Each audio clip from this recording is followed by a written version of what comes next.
नमस्कार, मी डॉक्टर सृष्टी देशमुख. आजचा आपला विषय आहे nurturing little roots, a child health care and Ayurvedic perspective.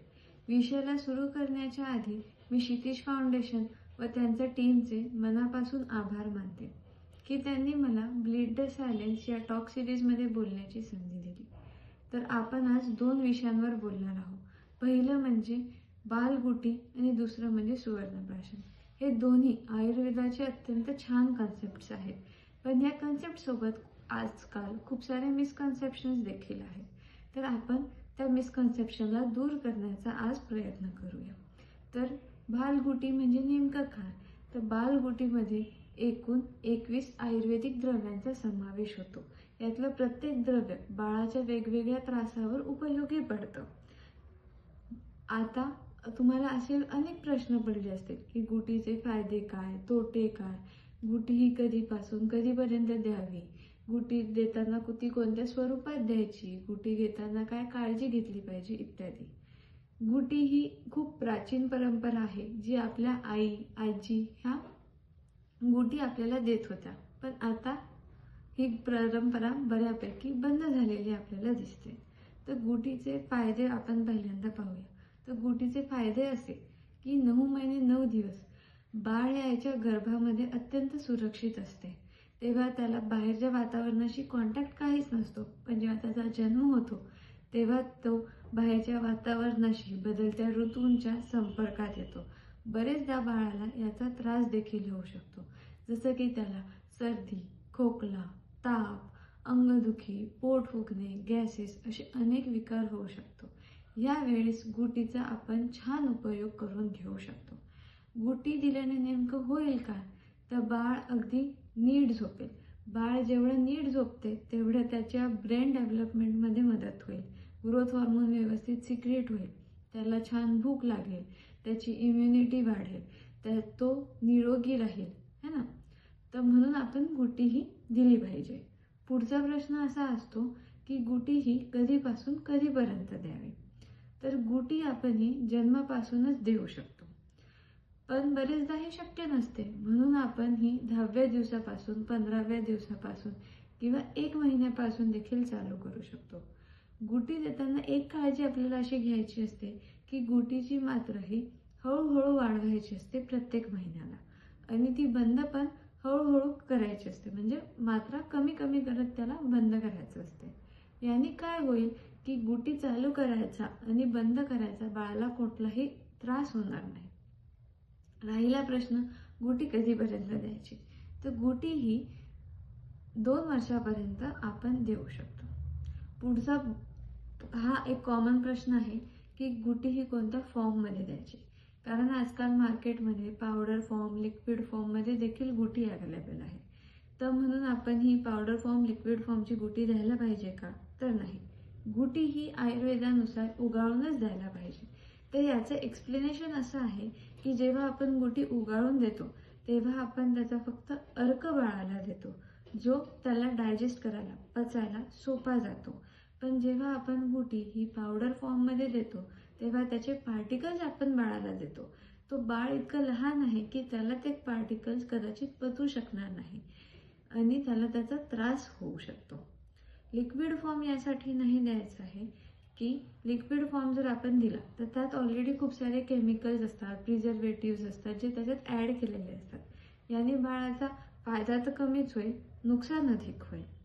आता आपण पुढचा प्रश्न म्हणजे बाळाला देताना आपण काय काळजी घ्यायला पाहिजे हे पाहूया.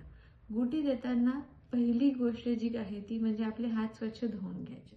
त्याच्यानंतर जे प्रत्येक औषध द्रव्य आहे ते, आणि ज्याच्यावर आपण गुटी उगाळणार आहे ते सहान अगदी स्वच्छ गरम पाण्याने धुवून घ्यायचं, पुसून घ्यायचं. गुटी कशात उगाळायची? तर गुटी साधारणपणे नेहमीच आपण आईच्या दुधात उगाळली पाहिजे. मग गुटी घेताना त्याचा वेढा किती घ्यायचा? तर गुटीचा वेढा हा आपल्या तळहाता एवढा गोल असला पाहिजे. ठीक आहे. मग आता आपली गुटी उगाळून झाली, मग आता काय करायचं? तर आता हे प्रत्येक औषधी द्रव्य आणि सहान पुन्हा गरम पाण्याने स्वच्छ धुणे आवश्यक आहे. गुटीतला प्रत्येक द्रव्य सेपरेटली आपल्याला स्वच्छ कापडाने पुसून घ्यायचं आहे. जर आता तुम्हाला स्वच्छ कापड ते पुन्हा धुवून घ्यायचा वगैरे कंटाळा येत असेल तर आता आपण टिश्यूचा देखील वापर करू शकतो. मग हे प्रत्येक औषधी द्रव्य आपण सेपरेटली पुसून घेतल्यावर ते प्लेटमध्ये किंवा ताटामध्ये असं सेपरेट पसरवून घ्यायचं आणि मग आपण ते 15 ते 20 मिनिटं कडक उन्हामध्ये ठेवायचं. कशासाठी? तर ते नीट सुकलं पाहिजे म्हणून. जर ऊन नसेल तर आपण ते पंख्याखाली देखील सुकवू शकतो. मग ते छान सुकलं की आपल्याला एखाद्या एअरटाईट कंटेनरमध्ये किंवा शक्यतो काचेच्या कंटेनरमध्ये ठेवलं गेलं पाहिजे. मग पावसाळा असला तर याच्यावर बुरशी चढते, तर आपल्याला ही विशेष काळजी घ्यायची आहे की बुरशी आलेल्या द्रव्यांचा आपण गुटी बनवताना वापर केला नाही पाहिजे. पावसाळ्यात याची विशेष काळजी घ्यावी लागेल. आता आपण पाहू की गुटीत किती म्हणजे जे 21 द्रव्य आहे ते कोणते कोणते आहे, तो कोणत्या त्रासावर दिला जातो, त्याचे वेळी किती घ्यायचे आहे. तर मी पहिले तुम्हाला काही गुटींच्या द्रव्यांची नावं सांगते. सुंठ, मिरे, पिंपळी, बालहिरडा, बदाम, खारीक, सोनं इत्यादी. तर जसं की तुम्हाला ऐकून समजलंच असेल की यातले खूप सारे द्रव्य हे आपल्या किचनमध्ये सहज घरी आपल्याला अवेलेबल असतात. जर जे द्रव्य आपल्याकडे अवेलेबल नसतील, हे सगळे द्रव्य आपण कोणत्याही आयुर्वेदिक क्लिनिकमधून सहज उपलब्ध करून घेऊ शकतो. तर आता आपण पाहू की त्याची मात्रा किती असली पाहिजे ते पण मी तुम्हाला सांगणार आहे. पण जसं मी तुम्हाला पहिले सांगितलं होतं की याची मात्रा हळूहळू आपल्याला वाढवायची आहे. तर कशी वाढवायची ते मी आता तुम्हाला सांगते. तर सपोज तुम्ही पहिल्या महिन्यात गुटी कोणत्याही द्रव्याचे आपण सपोज 2 वेढे त्याला दिले, तर पुढच्या महिन्याला त्याचे 3 वेढे त्याला द्यायचे, त्याच्या पुढच्या महिन्याला 4. असं करून गुटीचा हा डोस आपल्याला हळूहळू वाढवत न्यायचा असतो. मग पहिले आपण पाहू सुंठीबद्दल. तुम्ही म्हण ऐकलीच असेल की सुंठी वाचून खोकला गेला. याचा अर्थ काय? तर सुंठी ही खोकल्यासाठी आणि पोट दुखण्यासाठी अत्यंत छान औषध आहे. तर याचे किती वेढे घ्यायचे? तर याचे 2 वेढे घेतले गेले पाहिजे. मी प्रत्येक द्रव्याचा फोटो सुद्धा दाखवेल म्हणजे तुम्हाला समजायला सोपं जाईल. पुढचा द्रव्य आहे मिरे. मिरे कशासाठी वापरले जातात? तर मिरे पोटदुखी आणि कफासाठी वापरले जातात. याची सुद्धा 2 वेढ्यापासून सुरुवात करायची. पुढे पिंपळी. पिंपळी ही घरात आपल्याला अवेलेबलच असते.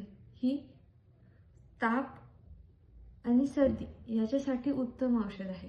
पण अजून ही आपण फुफ्फुसाला बल देणारी औषध आहे. म्हणून पिंपळीचा वापर आपण लहान लेकरांमध्ये, बाळांमध्ये केला गेला पाहिजे. आजकाल आपण पाहतो की बाळाचा एक खूप कॉमन प्रॉब्लेम आहे, तो म्हणजे त्याचं वजन वाढत नाही, त्याला अजिबात भूक लागत नाही, खाल्लेलं त्याला अंगी लागतच नाही. याचं खूप एक कॉमन कारण काय असतं की त्याला कृमी म्हणजे जंत झालेले असतात. त्याच्यामुळे जो काही आपण त्याला कितीही छान खाऊ घातलं तरी ते त्याला अंगी लागत नाही. म्हणून आपण कृमी जंतासाठी बेस्ट औषध म्हणजे आहे डीकेमाली. डीकेमालीचा काय फायदा आहे? तर हे डीकेमालीमुळे जंत होत नाही, हिरवीशी बंद होते, दात व्यवस्थित येतात आणि लाळ गळणे सुद्धा कमी होते. डीकेमालीचे आपल्याला 4 वेढे घ्यायचे असतात. आता आपण पाहू की आपल्याला वजन वाढवायचं आहे. तर आपण वजन वाढवायसाठी काय देऊ शकतो? तर वजन वाढवायसाठी आपण अश्वगंधा या द्रव्याचा प्रयोग करू शकतो. अश्वगंधाची आपल्याला 6 वेढ्यांपासून सुरुवात करायची असते. अजून काही द्रव्य आहेत जसे की बदाम आणि खारीक. हे सुद्धा वजन वाढवायला आणि भूक वाढवायसाठी कामी पडतात. तर बदाम तुम्हाला माहितीच आहे की बदामनी बुद्धी वाढते, वजन वाढते आणि बाळ अगदी गुटगुटीत होते. बदामचे आपल्याला 4 वेढे घ्यायचे आहेत. खारकीचे आपल्याला मात्र 6 वेढे घ्यायचे आहेत. पण खारीकने बाळाला भूक अगदी उत्तम लागते, मस्त लागते. आणि खारकीचे आपल्याला 10 वेढे घ्यायचे आहे. मग पुढचा पण आपल्याला बदाम आणि खारीक हे दोन्ही देताना एक गोष्ट खूप जास्त लक्षात ठेवायची आहे की हे आपण 8व्या महिन्याच्या पुढेच दिलं पाहिजे किंवा 8वा महिना जेव्हा बाळाला लागतो त्याच्या पुढे देणं आवश्यक आहे. त्याच्यानंतर हळकुंड. हळकुंड तुम्हाला माहितीच आहे की वर्ण त्वचेचा कलर हे कॉम्प्लेक्शन याने वाढते. पण तुम्हाला हे माहिती नसेल की याने जावळ म्हणजेच डोक्यावरचे केस देखील छान दाट यायला मदत करते. पण जे अंगावरचे केस आहेत ते कमी व्हायला मदत होते. याचे आपल्याला हळकुंडाच्या आपल्याला 3 वेड्यांपासून सुरुवात करायची आहे. पुढचा द्रव्य म्हणजे मायफळ. आपल्या सगळ्यांनाच वाटत असतं की आपल्या बाळाच्या हड्ड्या बोन्स आहेत त्या एकदम स्ट्रॉंग असल्या पाहिजे. त्याच्यासाठी कॉम्प्लॅन कामी पडेल की नाही माहिती नाही, पण मायफळ नक्की कामी पडेल. मायफळचे आपल्याला देताना सुरुवातीला 3 वेढे द्यायचे आहे. त्याच्यानंतर आहे मुरुड शेंग. हा पण एक खूप कॉमन प्रॉब्लेम आहे बाळामध्ये, म्हणजे पोट त्याचं फुगतं, त्याला मुरडा येतो. बाळ जरी फक्त आईच्या दुधावर असलं तरी त्याला खूपदा मुरडा येतो. तेव्हा मुरुड शेंगचा उपयोग करू शकतो. मुरुड शेंग जसं तुम्ही चित्रात पाहू शकताय की एकामध्ये गुंतलेली आहे एकमेकांमध्ये.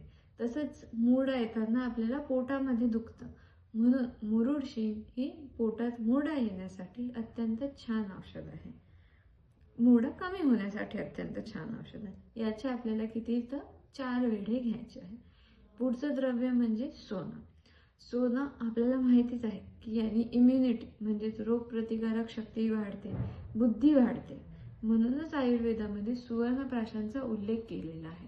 तर आपण सुवर्णप्राशांबद्दल थोड्या वेळाने बोलूया. पहिले आपण गुटीचा टॉपिक कंप्लीट करू. तर सोन्याचे किती वेढे घ्यायचे, तर सोन्याचे 16 वेढे घेतले गेले पाहिजे. पुढे आहे सागरगोटी. जेव्हा बाळाला ताप येतो, टायफॉइड होतो, तेव्हा सागरगोटी आपण वापरायला पाहिजे. आणि बऱ्याच वेळा बाळाला दात येताना सुद्धा ताप येतो, तेव्हा अतिविषा ह्या द्रव्याचा छान उपयोग होतो. बऱ्याच आयांना असा प्रश्न असतो की मी गुटी उगाळून तर देईल, पण बाळ ते गुटी घेणार का? तर हो, बाळं गुटी घेतात, अत्यंत आवडीने ते घेतात. त्याच्यामुळे काय होईल, अजून एक फायदा असा होतो की त्याचे टेस्ट बड जे आहेत ते अत्यंत शार्प डेव्हलप होतात. तर बाळाला कफाचा आजार असो, बुद्धी वाढवायची असो, पोट दुखणे किंवा आतड्यांची ताकद वाढवायची असेल तर या सगळ्यांसाठी आपण गुटी देऊ शकतो. जेव्हा आपण गुटी सुरुवातीपासून बाळाला देतो तेव्हा त्याच्या आतड्यांची शक्ती, पचन करायची क्षमता त्याची वाढते. म्हणजे काय, जर आपण 2 वर्षानंतर जे काही त्याला नॉर्मल खाद्य देतो, जे काही नॉर्मल जेवण त्याला देतो ते त्याच्या नीट अंगी लागेल, त्याला पचेल, मग त्याला बळ भेटेल. बऱ्याच वेळा असं दिसून येतो की जेव्हा अगदी लहान बाळ असतं, 10 दिवसाचं 15 दिवसाचं, आणि आपण त्याला गुटी देतो तेव्हा त्याच्या अंगावर लाल पुरळ येतात. तर हे पुरळ म्हणजे काही रिॲक्शन आहे का? तर नाही, ही बाळाला येणारी कोणतीही रिॲक्शन नाही आहे. तर काय होतं ना, ऋतू गरम असू शकतो, म्हणजे उन्हाळा चालू असू शकतो, बाळाची प्रकृती ही पित्त प्रकृती असू शकते, म्हणून बाळाला हे पुरळ येतात. तेव्हा आपण काय काळजी घ्यायची, तर आपण जे काही उष्ण तीक्ष्ण द्रव्य आहे बालगुटीमध्ये, जसं की वैखंड आहे, पिंपळी आहे, मिरे आहे, हे आपण कमी करायचं किंवा बंद करू शकतो. आणि पुन्हा मग 1 महिन्यानंतर आपण हे देणं चालू करू शकतो.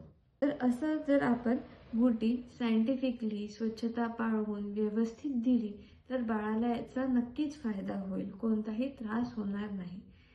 पण गुटी चालू करताना तुम्हाला पहिले जे गुटीचे द्रव्य आहे ते तुमच्या खात्रीच्या जागेवरून तुम्ही खरेदी केले पाहिजे किंवा खात्रीच्या आयुर्वेदिक डॉक्टरकडून ते घेतले पाहिजे. गुटी चालू करायच्या आधी मी तुम्हाला असं सजेस्ट करेल की तुम्ही एका आयुर्वेदिक क्लिनिकमध्ये जाऊन छान डॉक्टरशी कन्सल्ट करायला पाहिजे आणि मग गुटी चालू करायला पाहिजे.